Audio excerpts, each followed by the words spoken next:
Sveiki, Europos futbolo čempionate liko 4 komandos ir tik viena iš jų taps čempione.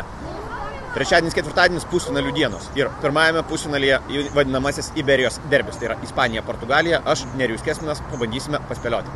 Derbis tai reiškia, kad bus karšta. Pirmiausia dėl to, kad tai yra šalis kaimynės, antras dalykas dėl sąsajų Ispanijos primeroje, puikiai žinome tuos santykius, kuriuos turi Madrido Realo ir Barcelonos futbolininkai, o Portugalijos rinktinėje yra ne vienas Realo žaidėjas ir tai irgi dar šiek tiek alyvos į ugnį. Manyčiau, kad kova bus kieta, kova bus tvirta ir turint galvoje tai, kad komandos pažįsta vieną kitą neblogai, spėčiau, kad portugalai pasirengs žaidimo planą, kuris leis ispanams bent jau nepralaimėti.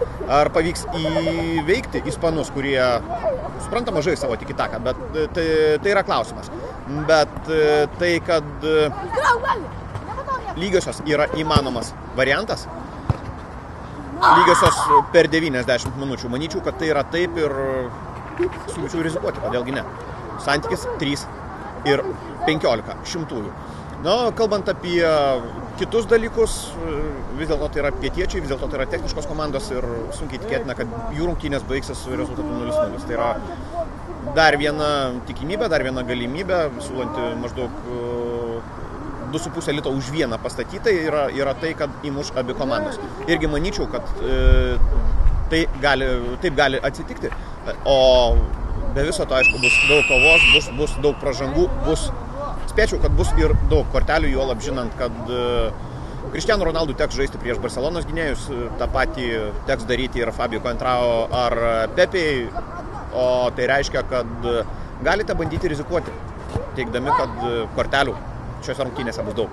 Portugalija ne Cristiano Ronaldo, sako Ispanijos futbolininkai, bet manau, kad tai reiškia, jog būtent Cristiano Ronaldo bus skiriamas pagrindinis dėmesys, tai yra vienas dalykas. Antras dalykas, pats Ronaldo būtent rungtynėse su Ispanija turėtų būti ypač motyvuotas. Forma jau yra.